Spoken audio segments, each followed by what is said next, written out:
So we are talking about the tech-driven future. Now, this sector is evolving very, very rapidly, and given the job market, where a lot of youngsters who are passing out now, many having specialized skills, they're still seeking for the appropriate opportunity, and that appropriate opportunity also comes with a lot of skill advancement, a lot of technological dependency comes with that, with the entire attempt of students to seek for the appropriate job market. Now, how does the Adamas University ensure that the graduates possess the right skill and the right knowledge to be able to find those good opportunities in the job sector? Thank you asking this question. There's a difference between the academic and the industry needs. There's no doubt. But during the last 3 to 4 years, after the NAP 2020, we are also getting the inputs from the industry. So our duty to reduce the gap between the academic and the industry requirement. So our professors and the teachers are also trying to incline to the demand from the industry. So Adamas University is taking an important role to reduce the gap between the academic and the demand for the industry. So this also leads us to how ready are the graduates, or how ready are the people to step into the entire system of looking for jobs, seeking for jobs. What is your university specifically doing to ensure that enough skill set is imparted to the students so that they are job ready? You know, when we say job ready, that they're going into the market and they're sure that this is something that they can crack. In our education systems and the university systems also, we are bringing the more expertise from the industry. This is the first time we already appointed some experienced people from the industry. They are now taking care to skill the students before the placement. So this is a good motions also, and this is a good decision for our university. So I think now the student of the university are skilling more, and they are capable also to doing the work in the industry, because most of the students are not capable doing in the industry. So no one will come to recruit the students. So this is the primary duty to reduce, and that is one of the reasons we have another center, that is lifelong learning centers. So through that centers, from the first day, we are trying to map the USP and the weakness of the students by a software.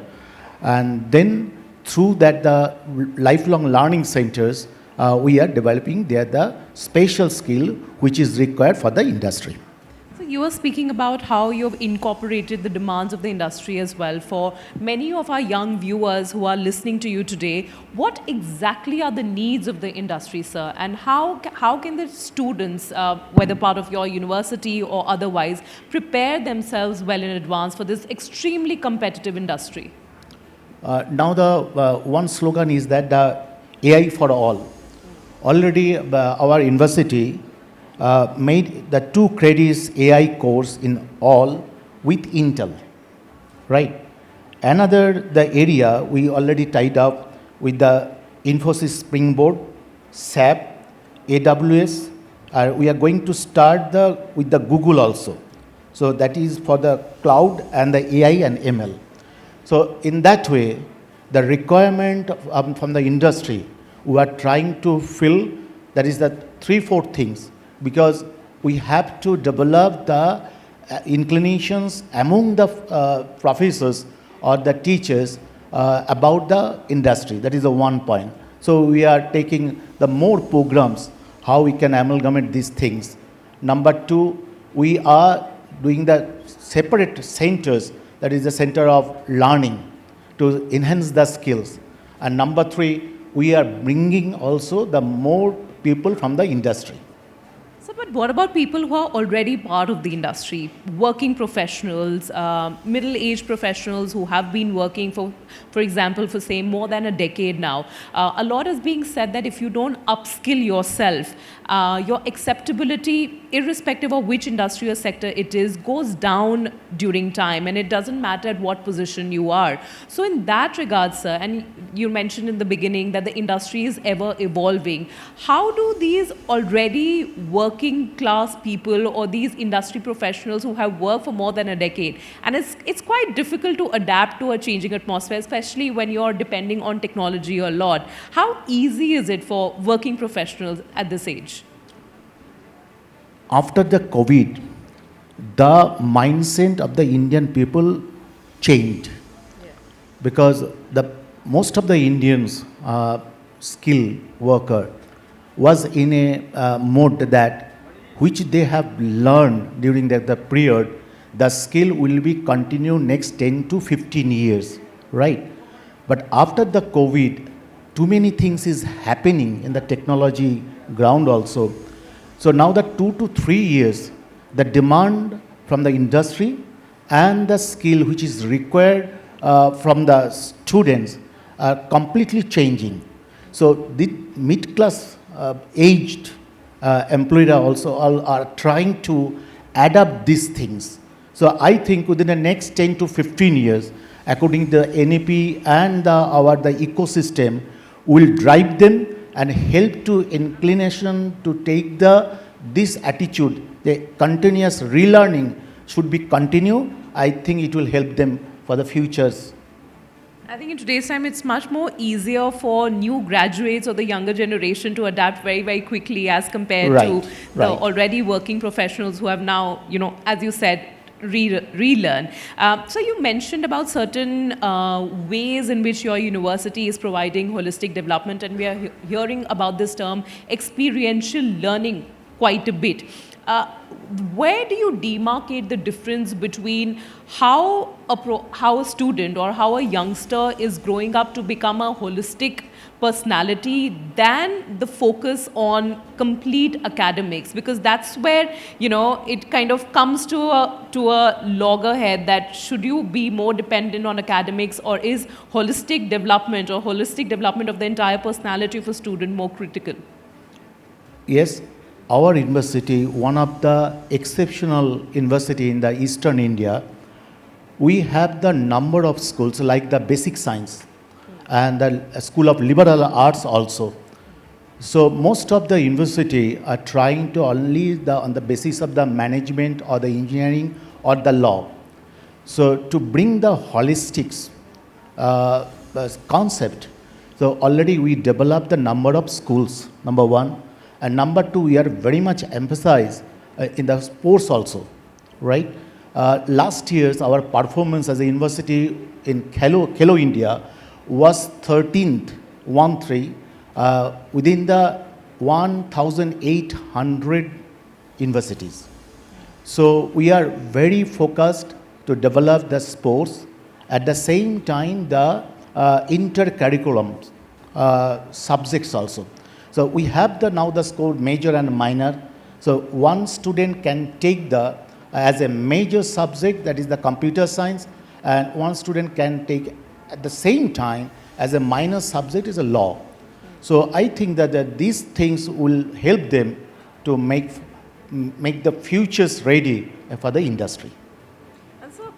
What key technical skills do you think that it is extremely essential for any youngster to have in this day and age, irrespective of which sector they are aiming to get into? What are probably 2 or 3 very crucial digital competency skills that you think, or technical skills that students must have in today's time?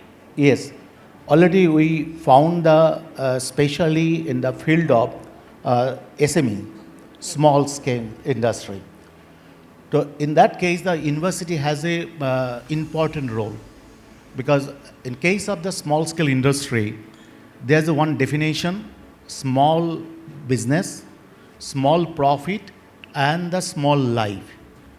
They also needs the research, but they have no money for the research and enhance the skill. they are also required. Every 2 to 3 years, new problems are coming. So in that case, the university can take an important role. So we are now trying to develop the workshops and the lab according to the demand of the small scale industry. And already we tied up some organizations who are the leaders of the SME. So I think that venture also will help us to know the student, and our students also will be prepared like the finishing schools. Yeah. Because in our education system, only we providing there the degree, but there is no scope as a finishing school. So now we are trying to, with the collaboration of that small scale industry and building our the workshop in that way, that workshop may be as the work as a finishing school. That's very interesting. Just my last question before we wrap this up, sir. What are the biggest challenges also in technology? Because we see that there are few people who may not have access to the appropriate technology. Do you think that becomes a hindrance for bright students or who are looking at building a career on their own? Or do you think that this is something that is just temporary and it will change over time? It will change over time. Because if you try to find the journey of the education, every decades, every century, there's some gap or there's some demand. Right. So it will not solve within 1 day or the 1 year or the 2 years. This is a continuous journey. So I think in our country also, because the major portion of the students are coming from the districts, right? Right. But the connections, especially the internet and everything is now is available, and we are improving also in every year. Smart card, we are using also the smart board, and the communication through the smart board is more effective to the students also. And there's a great opportunity also for the village students. They can also entitle or they can also enjoy the good schools through the digital media and that conducted by a good efficient professors from the every corner of the country and every corner of the other country also. I think this gap will reduce. But one of the thing I think I want to notice that now the poverty line, most of the students and the family also are not below the poverty. That economic development will help our students to reach the quality of education also. I think the Indian futures is very bright, and we will be also one of the most powerful country through the young generations. The energy of the young generations is very high, and the innovation, most of the innovation is happening in India. Because when we travel different countries also, most of the country believing that most of the innovation will be happen in India, because their concept is that yes, we are the 140 crores people, we have the number of problems in other country also, and Indian students also have the capability to solve all the problem. In that way, the innovation will more happen in futures in our country. I think that's the advantage of being in a country where maximum population is between the age group of 18 to 25. It's more easy to adapt, and as you said, that the future is very, very bright. Thank you very much, sir, for joining us.